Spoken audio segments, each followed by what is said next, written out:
Have you ever felt like your fundraising requests are just, I don't know, disappearing into a black hole?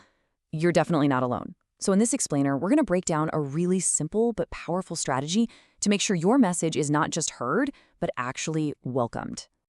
All right. First up, let's talk about something I'm pretty sure many of you have experienced.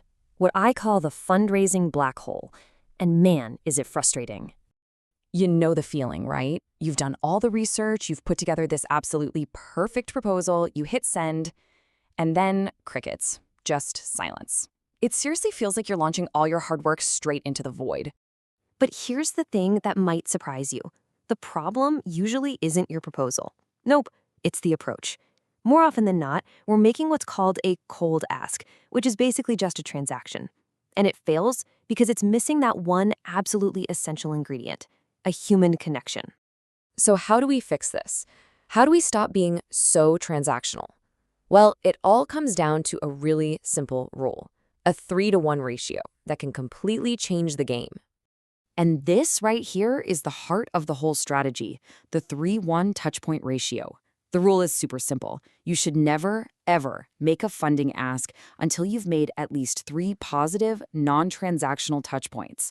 So the goal isn't the money, at least not at first. The real goal is building genuine familiarity. It's a total shift in perspective, right?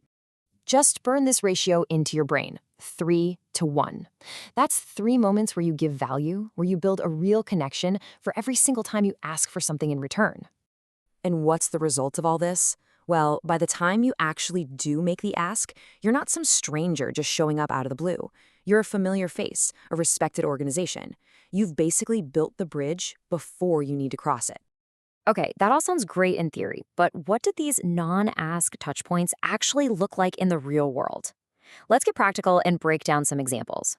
These touchpoints can take so many different forms. As you can see here, it could be as simple as sending them an article that's relevant to their work, sharing a powerful success story, or even just leaving a thoughtful comment on their LinkedIn post.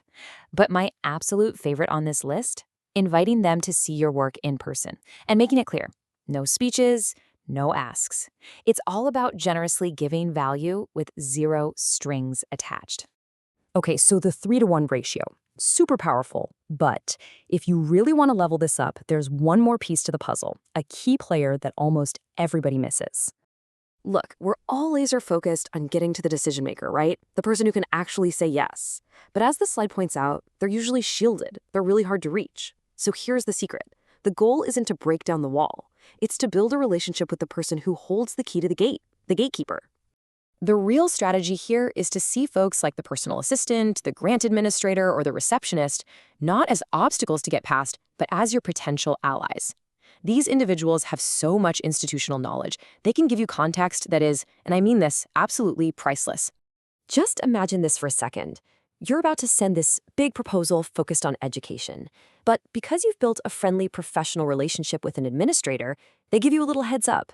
They say, hey, just so you know, we're actually shifting our focus to environmental stewardship this year. Wow, that one tiny conversation just saved you weeks, maybe even months of wasted work. That is the power of a true ally. So let's pull these 2 big ideas together. When you combine that 3-to-1 ratio with a genuine focus on building relationships with these key players, you create a massive strategic advantage for yourself.